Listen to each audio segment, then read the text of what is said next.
Si Élodie a le sourire, c'est parce qu'elle part en randonnée. La randonnée présente de nombreuses vertus et a l'avantage de pouvoir être pratiquée par tous, adultes, enfants et personnes souffrant de certaines pathologies. Profitons de ces bienfaits et partons à la redécouverte de la nature. De quel bienfait veux-tu parler? Sur le plan physique, la randonnée est une activité d'endurance qui s'adapte aux capacités de chacun et participe au renforcement du système immunitaire. C'est une activité complète qui maintient la masse musculaire et prévient les risques d'ostéoporose. La randonnée, en tant qu'activité d'endurance, réduit les risques cardiovasculaires, rééquilibre le cholestérol et permet de lutter contre le surpoids et contribue au bon fonctionnement du cerveau grâce à une meilleure oxygénation. 1, 2, 3, inspiration, petit pas de pause. L'idéal est de pratiquer régulièrement en marchant d'un pas soutenu, adapté à vos capacités physiques et au terrain.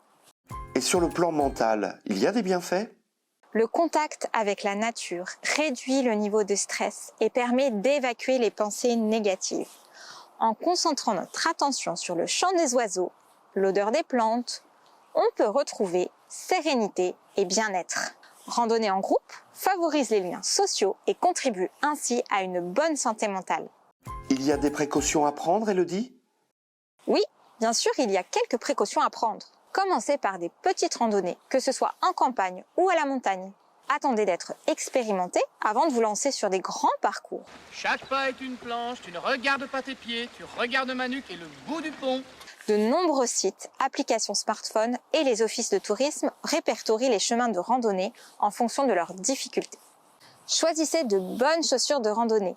Les terrains peuvent parfois être accidentés, il est donc important d'avoir une bonne chaussure robuste, adaptée à votre circuit, avec une semelle bien adhérente. Les bâtons de marche peuvent être aussi une bonne option si vous souhaitez soulager vos genoux et améliorer votre équilibre, vous permettre également de marcher plus vite. Utilisez un sac à dos adapté à cette pratique, avec des sangles permettant de répartir le poids entre les hanches et les épaules.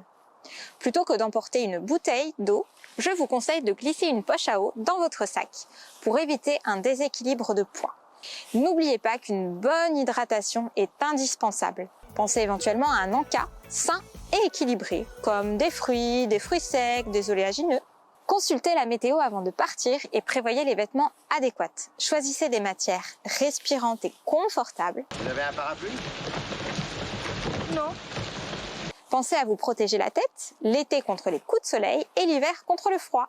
En été comme en hiver, n'oubliez surtout pas la crème solaire et les lunettes, même si une grande partie de votre trajet est ombragée. Pensez à prévoir un kit de premiers secours en cas de blessure, de piqûre d'insectes ou morsure de serpent. Pour être bien couvert, protégez-vous et votre matériel avec une assurance sport et loisirs. Allez, je vais m'équiper et je pars en randonnée. Tu as raison, fais comme moi, randonne avec plaisir et garde le sourire.